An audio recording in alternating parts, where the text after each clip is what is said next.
Welcome to VLearn. This is session 9 of knowledge management. This is the last session of knowledge management that we are going to cover, and the table of contents that we are going to cover is knowledge management system. We will cover a kind of revision tour. Then what is the wheel of knowledge management? What sort of knowledge management benefits you are going to reap off? Knowledge life cycle, knowledge use, what are the different types of knowledge that we are going to cover, knowledge management abstract relationship, knowledge management impact, collaboration cycle, information flow cycle, knowledge reuse, knowledge components, right? So let us cover the first topic of today's session, that is knowledge management system. So when working globally, then we will be able to find that knowledge management system is all about the developing cross culture competition, which involves the customized intervention. We can have some cross cultural training. Continuous contact and care is the key of developing the knowledge management system. Then at last, repatriate training and debriefing, which is ultimately responsible for developing the knowledge management system. It involves the website, corporate, intranet, HR department databases, which ultimately helps in developing the knowledge management system. So knowledge management system is what basically it can be viewed as a set of disseminated distributed parts which when combined together, collect together, then they shape the entire information of any organization into a useful format. If the same data is randomly distributed across the different organization, across the different parts of the organization, it will have no meaning.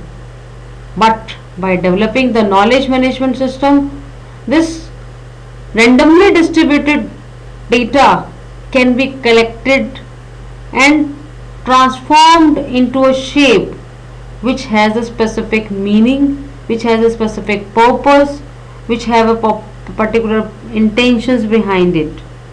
That ultimately gives rise to the knowledge management system. Now, the wheel of knowledge management.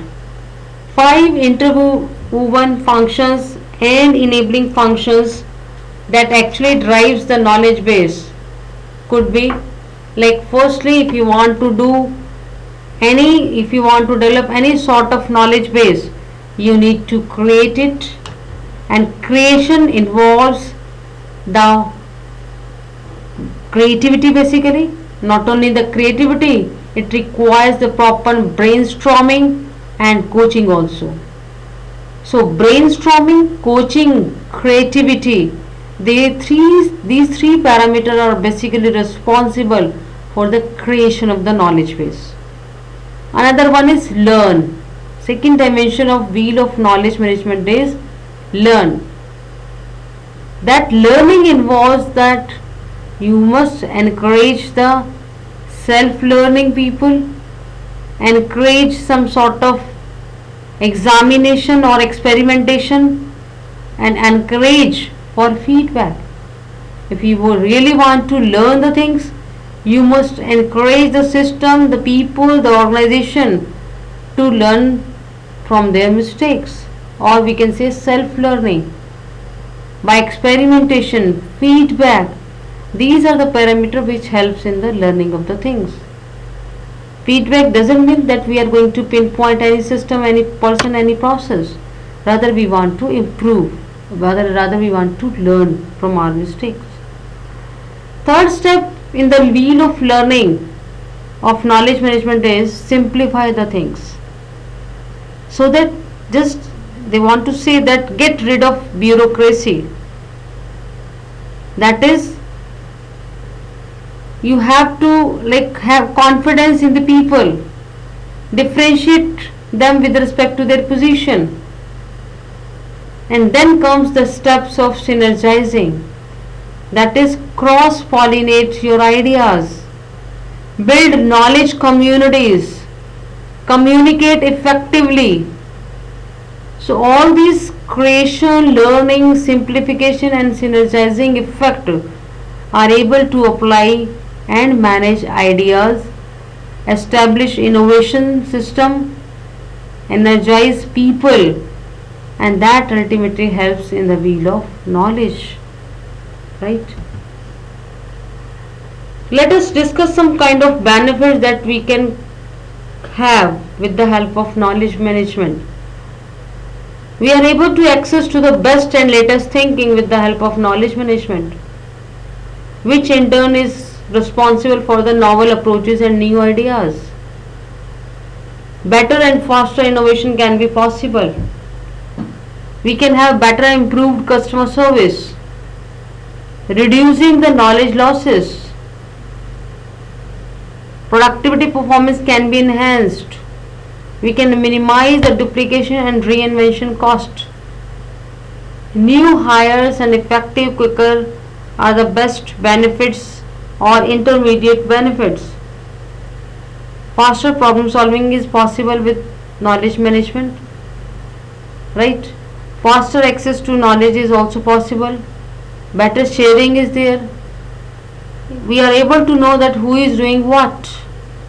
So as a whole, the entire benefits of the knowledge management system can be categorized into three major categories.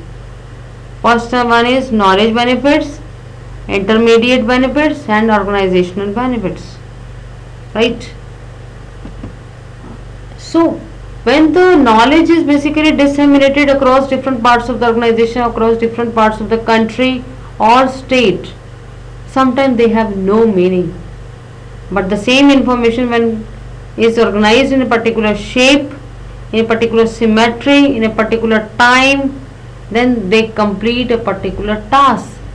And this synergetic and cordial communication is responsible for generating the knowledge management system. Now let us discuss about the KLC, that is knowledge life cycle. So when we talk about the knowledge life cycle, it involves the knowledge processing environment and business processing environment. And this knowledge processing environment and business processing environment, they are actually responsible for the life cycle of the knowledge generation, because it involves the knowledge production as well as knowledge integration, which in turn can be brought about with the help of knowledge life cycle. So knowledge use is what basically? Knowledge use is what basically it is the point at which matches versus mismatches are determined. आप चाहते क्या हैं और आपको दिया क्या जा रहा है. If whatever you are asking for, you are being provided with the same parameters, then this thing is called as a matches. And you are asking something and you are being provided with something else, this sort of thing is called as a mismatches. So knowledge use is basically focusing on to the matched part. For that reason you need to have knowledge use, or you must be like, you must have proper planning and decision making of the knowledge use. Then you have to act over it. Monitoring can be the part of entire process.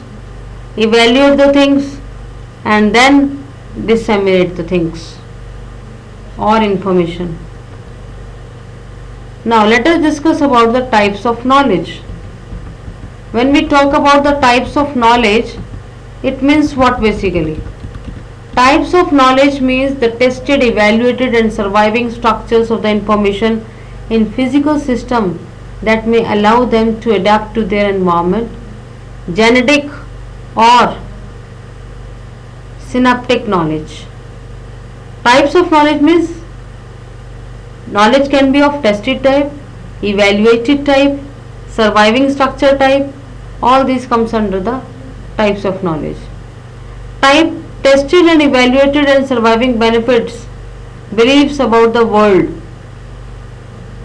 Tested, evaluated and surviving shareable linguistic formulation about the world. So basically the knowledge management abstract relationship focus on to the biological knowledge, synaptic and genetic encoding, which give rise to the feedback. Then what are the belief and predispositions, values, attitudes, they all give rise to the mental knowledge, and in this way we can generate the situational benefits or beliefs which give rise to the cultural knowledge. Expression in artifacts of facts, values and attitudes. Can we think about the impact of knowledge management? Yes. A controlled study of systems impact on medication error found that serious error were reduced by 55%. If we are having the fully fledged knowledge management system, the error ratio can be reduced by 55%. When partners, experts established that a new drug was particularly beneficial for heart problems, order for that drug increased from 12 to 81%. When the system began recommending that a cancer drug be given fewer times per day, the percent of orders entered for the lower frequencies changed from 6% to 75%. When the system began to remind physicians that the patient requiring bed rest also needed the blood thinner heparin, the frequency of prescription for that drug increased from 24 to 54%. In this scenario, the knowledge base plays a very important role. Now let us discuss about the collaboration cycle. So collaboration cycle is basically, it's a diagramming approach which reflects the continuous process by automation. How that by automizing the different process of the organization, we can improve the process in a continuous manner. It also involves the enrichment of the data in a respective manner, right? So this basically gives rise to the collaboration cycle. Knowledge management system or information flow can be in terms of email, feedback reading, discussion. Users can be like in the form of search, navigation, subscription and favorites.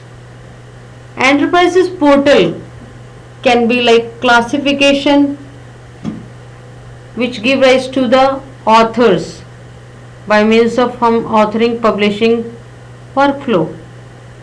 So a knowledge management is all about the flow of the information across different parts of the organization by means of some IT tools. Like we have discussed that we can have some discussion forum, feedback, email, favorites, searching mechanism, classification, all they are responsible for the flow of the information across the organization, right? Knowledge reuse. Knowledge reuse means it's a process or loop process which involves the capturing of the information, structuring of the information. Searching is basically the creating of the knowledge base. Just in time solution quality is there with the help of knowledge reuse. Workflow, content evolution, performance assessment and the leadership. So leadership is being provided by the product improvement, customer experience and by the knowledge reuse.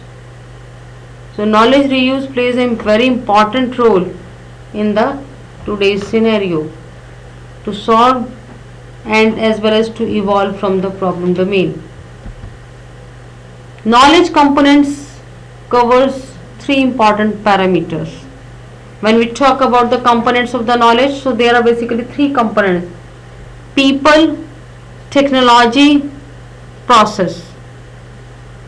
People plays or contribute to the 70% of the knowledge components. Technology plays 10% of the components and 20% process. So as a whole, people are the most important asset for any organization because they plays a very important role in building up the knowledge components, right? Apart from this, our society, institutional, organizational, internal team and personal, they all are responsible for bringing about a beneficial sort of change in the organization. With this, we are going to finish our session, but before finishing, you will be having two questions from our side. First one is that you need to explain the impact of knowledge management at organizational level, and then second you will be covering explain different types of knowledge, right? I hope you will be able to understand the concept. With this, we are going to finish this session. Thank you.